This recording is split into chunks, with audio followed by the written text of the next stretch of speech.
Shalom, Youth for Christ, senang bisa menyapa saudara. Pada hari ini, saya Pendeta Yoses Rison Swigno dari GKI Sidoarjo yang menyampaikan firman Tuhan yang akan kita baca dari Mazmur 109 ayat yang ke-21 hingga yang ke-31, di mana tema renungan hari ini bertemakan panggilan iman. Sebelum kita merenungkan sabda Tuhan, marilah kita berdoa terlebih dahulu. Mari kita berdoa. Kami mengucap syukur untuk kesempatan yang Kau berikan bagi setiap kami, untuk kami jalani, dan biarlah setiap apa yang kami lakukan, semuanya didorong oleh keputusan-keputusan hikmat yang datangnya daripada Tuhan. Biarlah kami mengambil waktu terbaik kami, merenungkan sejenak kebenaran firman-Mu, karena kami percaya walaupun sebentar, walaupun sejenak, ketika kuasa Roh Kudus dinyatakan di dalam pikiran dan iman kami, maka di sana akan ada sesuatu yang dapat kami kerjakan dengan besar, tentunya dengan cinta Tuhan. Maka ya Bapa, pimpin dan bimbinglah kami. Terpujilah nama-Mu kekal selama-lamanya. Amin. Tadi saya sudah menyampaikan bahwa bacaan kita hari ini yaitu dari Mazmur 109 ayat 21 sampai 31. Namun yang menjadi catatan ataupun ayat penting dari renungan kita hari ini yaitu dari ayat yang ke-28. Saya bacakan untuk saudara semua. Biarlah mereka mengutuki, asalkan Engkau memberkati.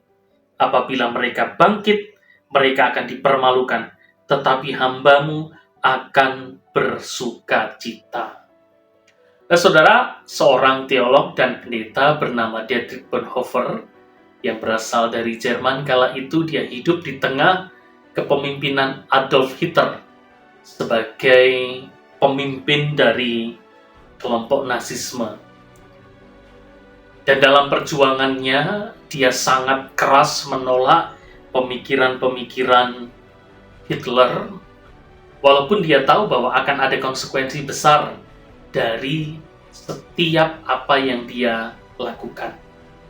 Dietrich Bonhoeffer berani berdiri untuk kebenaran, meskipun harus menghadapi penganiayaan, harus menghadapi pemerintahan yang kejam pada saat itu, bahkan siap untuk mengorbankan dirinya. Nah, Dietrich Bonhoeffer pada akhirnya ditangkap tanggal 9 April 1945.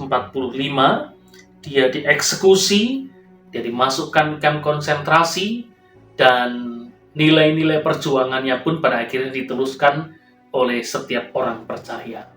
Apa yang kita bisa renungkan dari Dietrich Bonhoeffer? Di tengah musuh, di tengah kemelut, di tengah perjuangan, dia tidak menyerah, karena dia percaya Tuhannya ada menyertainya. Pemazmur pun juga mengajak kita untuk bergumul dalam setiap kesesakan kita. Pemazmur bergumul dengan penganiayaan dan ketidakadilan yang ia hadapi. Ia memohon pertolongan Tuhan. Ia tidak peduli pada apa yang dilakukan orang lain terhadap dirinya, termasuk bila mereka semuanya berbuat jahat, bahkan mengutuki. Tapi bagi pemazmur, semuanya itu tidak menjadi persoalan. Sejauh apa? Sejauh Tuhan yang ia percaya membelanya. Sejauh Tuhan yang setia itu selalu bertindak.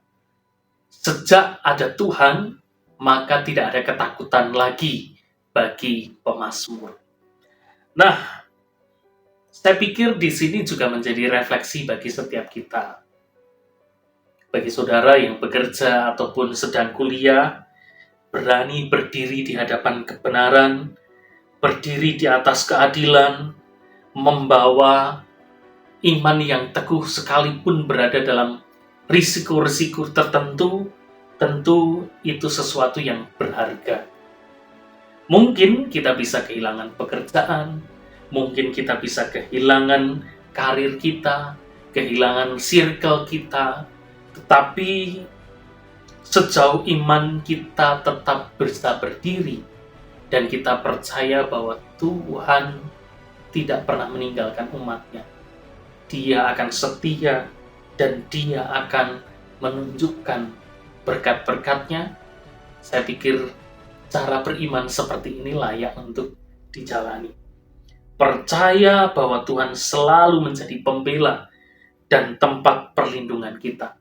Percaya bahwa perjuangan demi kebenaran dan keadilan pada akhirnya tidak akan pernah sia-sia. Kita percaya Dia beserta kita. Dia tidak meninggalkan kita. Dia akan menuntun langkah kita senantiasa. Sekalipun kita harus berhadapan dengan berbagai kesulitan-kesulitan. Kebenaran, keadilan akan berdiri pada tempat yang benar. Mari kita berdoa. Kami mengucap syukur untuk renungan hari ini, dan biarlah melalui kebenaran sabda-Mu, kami siap berdiri dalam kebenaran.